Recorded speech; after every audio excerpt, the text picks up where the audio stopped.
Welcome to the Root Cause Revolution podcast with functional and integrative nurse nutritionist and energy medicine practitioner, Audrey Christie.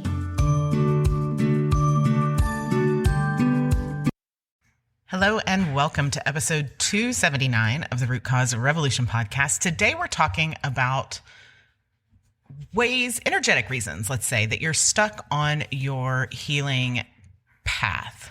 I've mentioned before that I wish I'd worked earlier on understanding the emotional and energetic aspect of a healing journey back when I was in my healing journey. And so once you understand how everything is energy, understanding that can totally change your healing journey. So today we're going to talk about 5 ways I see people energetically blocking their path to wellness. Welcome. If this is your first time listening, I'd like to introduce myself. I'm Audrey. I'm a root cause clinician, and I help you to stop masking symptoms and start healing for good. Whether it is chronic symptoms or autoimmune disease or something that just won't go away. Most of the people I work with have tried it all and still aren't at the level of health and wellness that they desire. And so we work together using a non-traditional approach, including naturopathy, functional nutrition, functional wellness, and energy medicine. So if you are done with Band-Aids and ready to rebalance your body so it can heal for good, then you are in the right place. All right. So this is really top of mind. And actually in the Root Cause Revolution membership last week in our masterclass, we talked about roadblocks, getting stuck on our healing journey. And although I'm long past my sort of original healing journey that started this all, I'm on a new healing journey because I injured my back months ago doing something silly, working out. And I healed really, really fast. You might have seen my post on Instagram talking about how the doctor that was treating me said I heal like Wolverine, right? Almost instant. And so last week I had a setback. And even though it was a minor setback, it was energetic and emotional in nature. And it was a big reminder of where I was not paying attention and how much the energetic stuff that is going on with you and how much the emotional stuff that is going on with you can really impact your healing journey for better or for worse. So, thought it would be good to share this with you guys today for Energy Medicine Monday.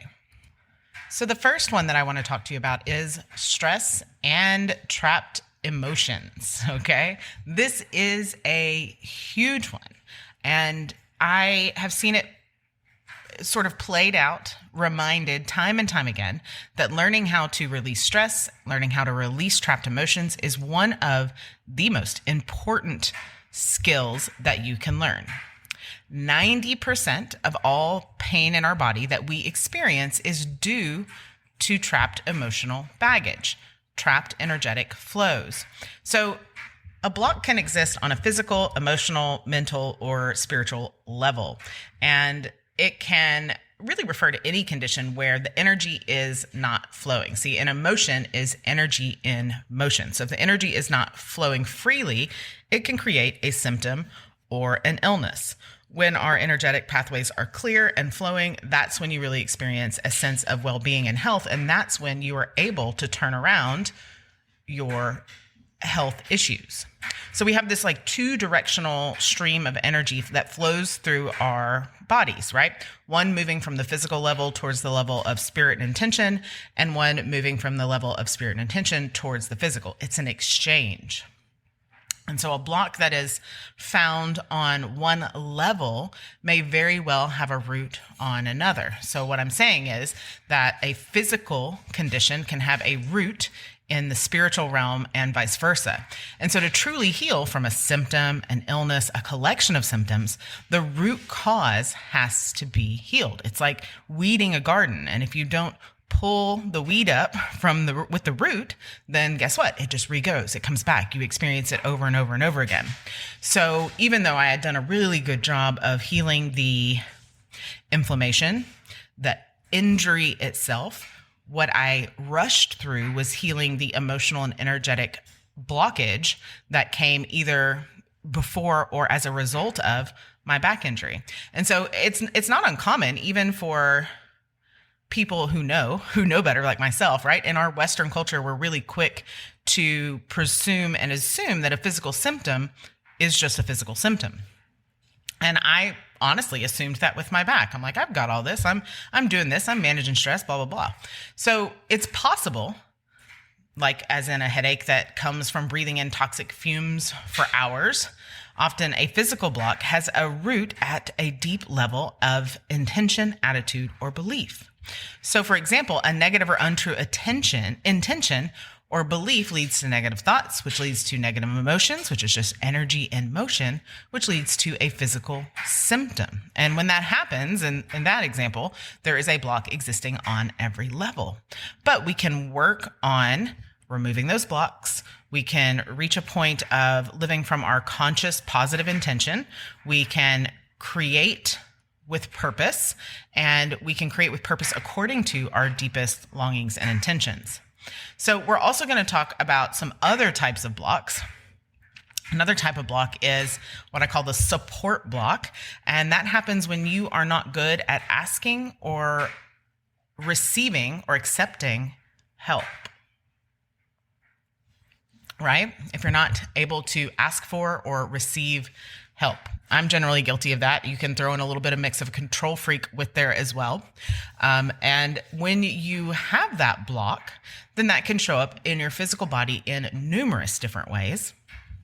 Often when we aren't good at receiving help or asking for help, it's because of sort of some lower level different blocks, such as fear of embarrassment, right? Fear of appearing weak or vulnerable as a failure.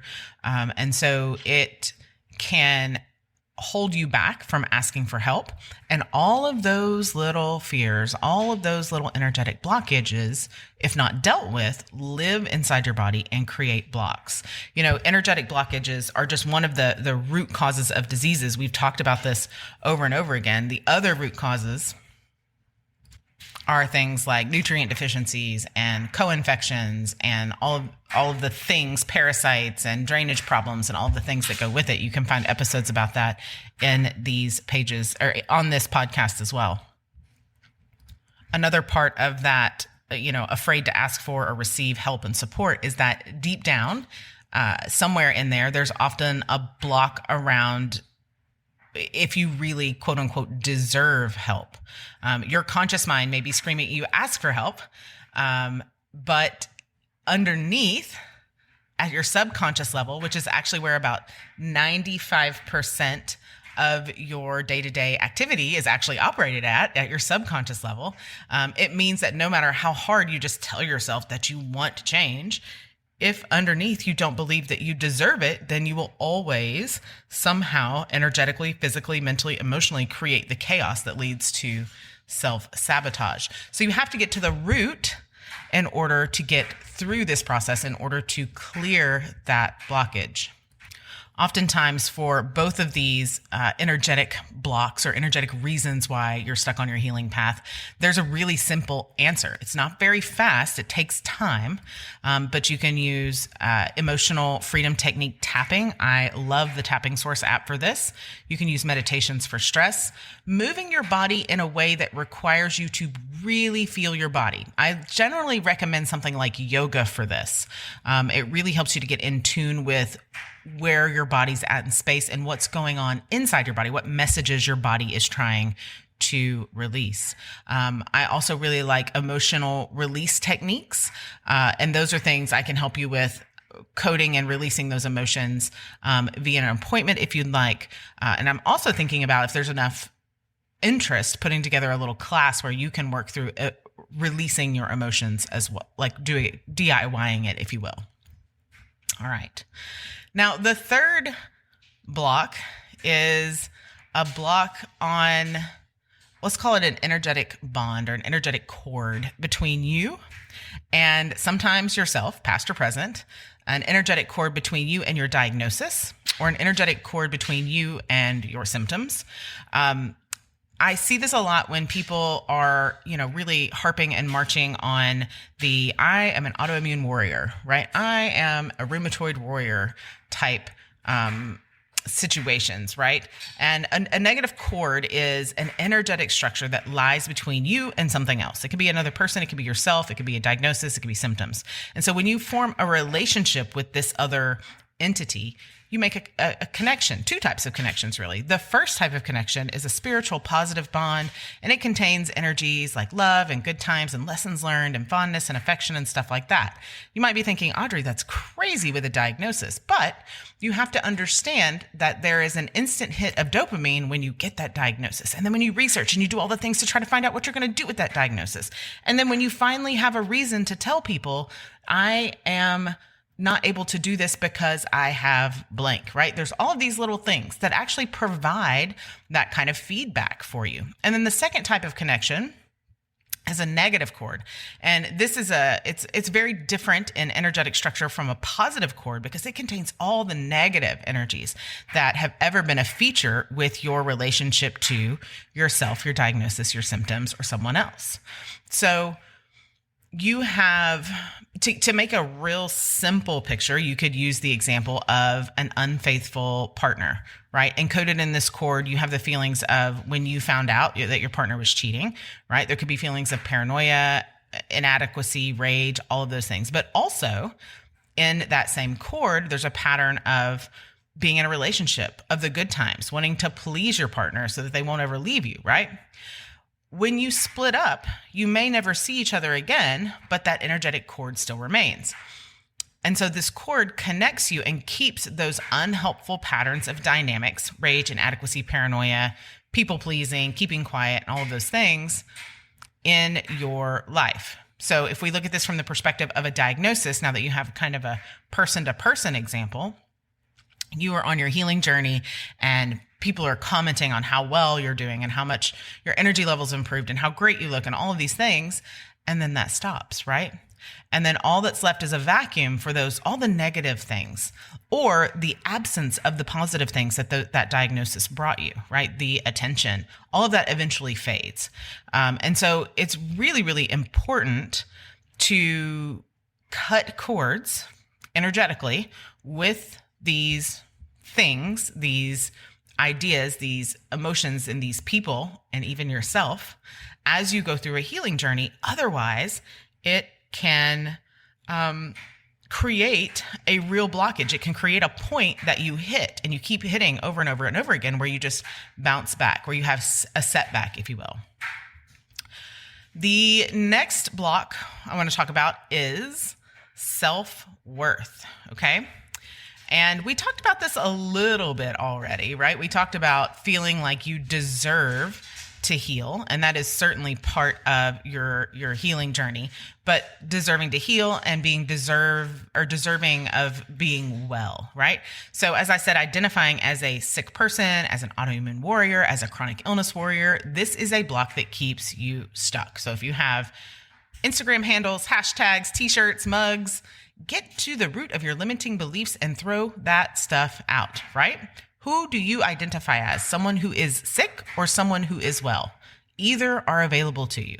So whichever one you identify with is the one that you attract. And I'm not saying that you can just mentally overcome every autoimmune illness, every chronic disease, every symptom that you have. What I am saying is that if you don't mentally overcome it, none of the other things that you're doing, whether it is allopathic in nature or naturopathic in nature, so conventional medicine or natural medicine, none of those things will work as well without this, right? Or, like I said, you'll just keep hitting that wall, bouncing back and restarting over again. So everywhere you believe that healing, being well is not available to you, that is a block, right? So you have to become aware and explore who you identify as in order to find those blocks and shift them. All right. And then the last one is living in fear and making mistakes from fear. So if you are someone who makes decisions out of fear or feels like you make decisions out of fear, there might be some signs of that, right? When you're trying to make a decision, if you are anxious, if you have muscle tension, if you depend on others to help you make decisions, You could be missing out on opportunities, right? Like new relationships, travel, promotion, financial opportunities, and healing your body, right? So it often comes from a root of feeling powerlessness, feelings of powerlessness. I'll get it out in a minute. And the longer that you have had your diagnosis, your symptoms, your issues, the